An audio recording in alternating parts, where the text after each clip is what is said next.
Next, our team meets a possible candidate for next year's French presidential election. Far-right leader Marine Le Pen is banking on the influx of immigrants as her ticket, something she says is being exacerbated by her country's actions in Libya.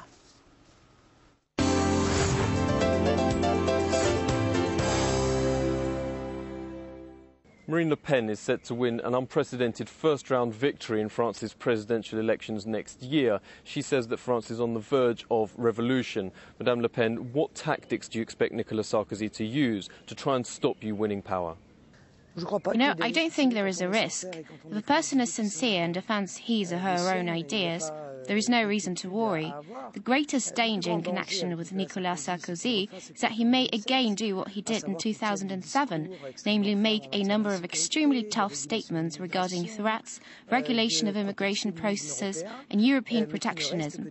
But those statements will remain what they are, just verbiage. After all, during his 4 years in office and another 9 years at the head of the security system, he was interior minister before he became president. He, strictly speaking, did nothing. As I repeatedly said to him, he had loud words and weak hands. But from time to time, the French tend to delude themselves, thinking that maybe this time he'll carry out his promises. But in actual fact, he made good not a single promise that he was throwing around during his 2007 campaign. What effect will Strauss-Kahn's arrest have on the French elections?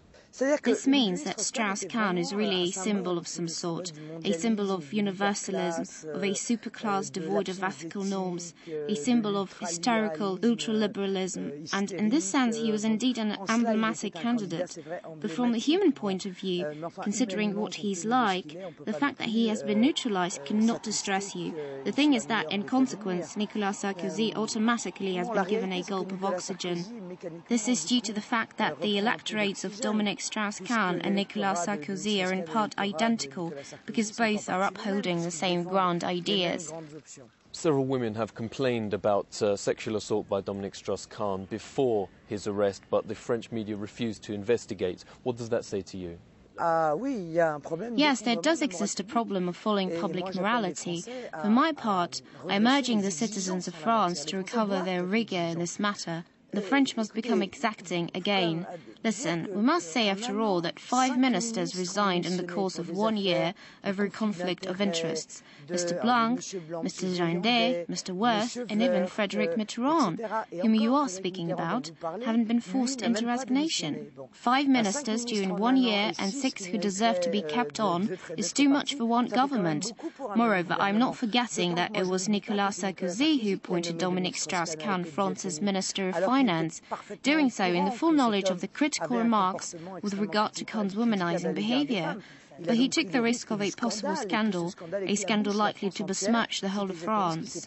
How many people refuse to vote in French elections traditionally, and how much of that vote do you expect to pick up? This depends on the elections. Absentations amount to 20%, occasionally 60%. It's significant. It must be said that the high offices in France are rotated between persons who never fulfilled their promises. So at a certain moment, the French simply got tired. Another phenomena existing in Western countries today is about economic power being preferred over political power. So why should the French go somewhere to vote for their rulers if it's clear that the rulers are powerless and that this country is run by those who possess economic power? This is why, in order to make the French budge, you also have to explain to them that politics should seize the initiative from economics. And finally, France is not a democracy. It's high time we stopped telling ourselves fairy tales. Millions of Frenchmen are in no way represented in the National Assembly, while they usually account for between 15 and 20% of votes. The Communist Party, at the same time, has deputies, even though they have just 5% of the vote. Since far from every Frenchman feels that his vote means anything, he, as is only natural, abstains from elections. You've talked about affirmative action for ethnic minorities here in France. What does that mean? There are 1,000 of them, because today all the enterprises, and particularly big ones, have signed a charter that prescribes hiring people from other cultures or a different origin, which means that a Frenchman, a poor Frenchman with French roots, will end up behind others. I believe it's a gross violation of the Republican principle of equality. On my part, I believe in merits. Whatever the color of the skin is, the origins, that person who really deserves it will get the job. To agree that some should take a job just due to his or her color of the skin, origin or faith is an absolute contradiction with the basic values of France. It means if you're a foreigner, you have a better chance of employment than a French citizen. Thus, the head of a major French enterprise issued a statement that caused a row. He said, "Personally, all other conditions being equal, I prefer employing a person named Mohammed than Francois." So, as a result, the French are discriminators in their own country. This is a world turned upside down. What are the consequences if immigration into France continues at the current levels? First of all, immigration is used to lower wages. You see, the labour market is something which speaks for itself. It's about demand and supply. It also allows foreign citizens to enter our country and work for peanuts, thus making salaries go down. It's a labour that has been used for more than 30 years. There are more than 5 million jobless people in France. How can it be that a law permits another 200,000 people a year to enter the country with 5 million unemployed? And these jobless people are just forced to do whatever they can to survive. Who lets them survive? The state, which obviously lets the deficit grow, etc. I believe that immigration, as it is now, is sheer nonsense. I believe that the current situation is actually related to our colonial history, and Vladimir Putin was quite right saying, in about 20 years France is due to become a colony of its own former colonies. As a matter of fact, we're witnessing something of a revenge by the group of these peoples, since France is made feel guilty by saying, "You are scoundrels, colonizers, enslavers, so you have no right to hinder in any way those who come to France." The French have put up with the mass immigration, and today they are aware that this massive immigration is fraught with huge problems, those of state financing, self-consciousness, and living together. Hear them talk. Many of these young men just hate France, now that they have gained independence. One may think they will be developing their own countries by demonstrating they feel better without us. What do you think about Italy letting thousands of North Africans into France through Italy recently? Italians use the system. They use Schengen. They use the European Union. They know that any illegal regularized by any country of the EU can, with his documents, go to any other country of the EU. They say, "Please, no problem at all. 80% of Tunisians want to go to France. We'll give them documents and would like that they will leave." And that is exactly what they did. They regularized the illegals and they all came to France. Should Romanians and Bulgarians be allowed free movement within the EU, as is now being discussed here in the European Parliament? It will be tragic. It will be an additional immigration.